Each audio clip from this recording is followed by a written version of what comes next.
CM योगी शनिवार को एक दिवसीय दौरे पर वाराणसी पहुंचे। यहां बाबा काशी विश्वनाथ मंदिर में दर्शन पूजन किया। इसके बाद सीएम काशी तमिल संगमम 3.0 का शुभारंभ करने पहुंचे। इन दिनों महाकुंभ के कारण बड़ी संख्या में श्रद्धालु काशी विश्वनाथ मंदिर पहुंच रहे हैं। सपा अध्यक्ष अखिलेश यादव ने भाजपा पर साधा निशाना। पूर्व सीएम ने कहा, भाजपा के लोग सपा के खिलाफ ट्रोल टीम चला रहे हैं। उन्होंने मनीष अग्रवाल की गिरफ्तारी को गलत करार दिया और व्यापारियों के खिलाफ कार्रवाई की आलोचना की। अखिलेश यादव ने भाजपा की ट्रोल टीम और गलत भाषा के खिलाफ चेतावनी दी। यदि भाजपा ने गलत शब्दों का प्रयोग किया तो सपा भी जवाब देगी। उनके मुताबिक सपा का जवाब उतना ही सख्त होगा जितना भाजपा का। 17 फरवरी को होगी सपा विधानमंडल दल की बैठक। सपा अध्यक्ष अखिलेश यादव बैठक में मौजूद रहेंगे। बैठक प्रदेश कार्यालय में 3 बजे होगी, जिसमें विधानसभा और विधान परिषद के सभी सदस्य शामिल होंगे। यूपी मंत्री दिनेश प्रताप सिंह ने दिल्ली वालों का किया धन्यवाद। भाजपा मंत्री ने कहा कि दिल्ली के लोगों ने उन्हें सत्ता में लाया है। आजसी के पास अब कोई काम नहीं बचा है। अखिलेश यादव के कुंभ आयोजन को बढ़ाए जाने की मांग पर कहा, हमें उनसे सीखने की जरूरत नहीं। उन्होंने सपा के गिरफ्तार नेताओं के बारे में कहा कि यदि वे अपराधी हैं तो पुलिस सजा देगी। सपा नेता राजपाल कश्यप ने मनीष अग्रवाल की गिरफ्तारी पर सवाल उठाए। उन्होंने कहा कि पुलिस ने गिरफ्तारी का कोई कारण नहीं बताया है। सपा नेता ने कहा कि उनकी पत्नी गर्भवती है, वह खुद ब्लड प्रेशर के मरीज हैं। प्रशासन की यह कार्रवाई तानाशाही और गुंडागर्दी है। अमिताभ बच्चन के दामाद निखिल नंदा पर बदायूं में आत्महत्या के लिए उकसाने का मामला दर्ज हुआ। आरोप एक फर्म ट्रैक्टर कंपनी के डीलर ने आत्महत्या करने के बाद लगाया, जिसमें निखिल और कंपनी के कर्मचारियों पर आरोप है। सरकारी विकास कार्य के नाम पर मैनपुरी में लाखों का घोटाला। ग्रामीणों ने डीएम से की पंचायत सचिव और प्रधान की शिकायत। फर्जी निर्माण कार्य के नाम पर सरकारी धन का हुआ बंदरमांड। दबंग प्रधान और सचिव की दबंगई से ग्रामीण भयभीत। सपा अध्यक्ष अखिलेश यादव ने महाकुंभ के आंकड़ों पर सवाल उठाए। कहा, सरकार सही आंकड़े नहीं बता रही। कुंभ के आयोजन को बढ़ाने की मांग करते हुए उन्होंने कहा, कई श्रद्धालु स्नान नहीं कर पाए हैं, समय बढ़ाए सरकार। यूपी में 3 मुख्य अभियंताओं को हटाया गया और 5 अभियंताओं को आरोप पत्र देने के निर्देश दिए गए। डिस्कॉम में खराब प्रदर्शन के कारण यह कार्रवाई की गई। मिर्जापुर, बरेली और मेरठ से एक चीफ को हटाया गया है। बीजेपी विधायक विजेंद्र गुप्ता ने केजरीवाल के आलीशान बंगले पर भ्रष्टाचार का आरोप लगाया।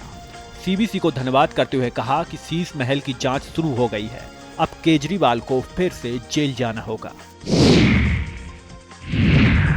आम आदमी पार्टी को एक और झटका लगा है। विधानसभा हारने के बाद अब 3 पार्षदों ने छोड़ी आम आदमी पार्टी और बीजेपी में हुए शामिल। मुख्यमंत्री योगी आदित्यनाथ की पहल से महाकुंभ में 20,000 से ज्यादा लोग अपने अपनों से मिले। डिजिटल खोया पाया केंद्र की मदद से यह संभव हो सका, जिससे महाकुंभ में एक नया पुनर्मिलन संगम बना। संत प्रेमानंद जी की पदयात्रा का विरोध करने वालों के खिलाफ आक्रोश। भक्तों और श्रद्धालुओं ने प्रेमानंद जी के समर्थन में आवाज उठाई। एनआरआई ग्रीन के निवासियों के बहिष्कार की अपील की। डिप्टी सीएम केशव प्रसाद मौर्य आज संभल दौरे पर रहेंगे। वह केंद्रीय बजट पर एक गोष्ठी में शामिल होंगे और शिक्षा मंत्री गुलाब देवी की बेटी की शादी में भी शरीक होंगे। उनका दौरा 2 बजे लखनऊ से समाप्त होगा। बीएसएनएल की वित्तीय वर्ष की तीसरी तिमाही में 262 करोड़ रुपए का मुनाफा कमाया। यह 2007 के बाद बीएसएनएल का पहला मुनाफा है। कंपनी ने 15% रेवेन्यू ग्रोथ दर्ज की और आक्रामक नेटवर्क विस्तार को प्राथमिकता दी है। मेरठ में जज के नशेड़ी बेटे ने होटल में हंगामा किया और चौकी इंचार्ज पर कार चढ़ाने की कोशिश की। पुलिस ने मामला दबा दिया। हालांकि घटना का वीडियो सोशल मीडिया पर वायरल हो गया। यह मामला मेरठ के राजमहल होटल का है। शीश महल विवाद में सीबीसी ने केजरीवाल के बंगले की जांच के आदेश दिए हैं।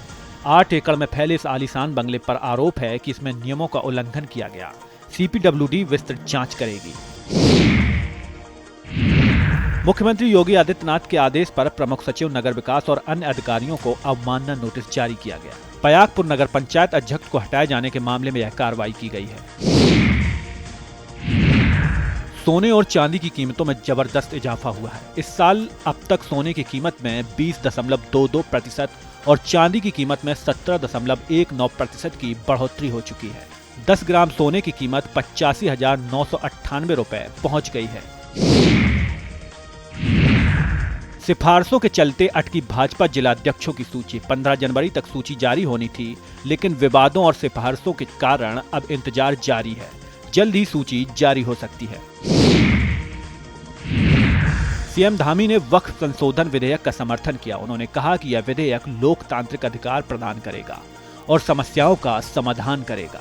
पीएम मोदी के नेतृत्व में रुके हुए कार्य पूरे हो रहे हैं। महाकुंभ यात्रा के लिए अच्छी खबर। शुरू की गई 17 फरवरी तक विशेष वंदे भारत ट्रेन। यह ट्रेन दिल्ली से प्रयागराज होते हुए वाराणसी तक चलेगी, जिससे महाकुंभ में स्नान करने वाले श्रद्धालुओं को सुविधा होगी।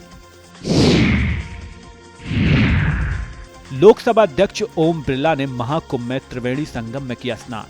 उन्होंने महाकुंभ को भारत की आध्यात्मिक आस्था का प्रतीक और सांस्कृतिक धरोहर का अद्भुत उदाहरण बताया।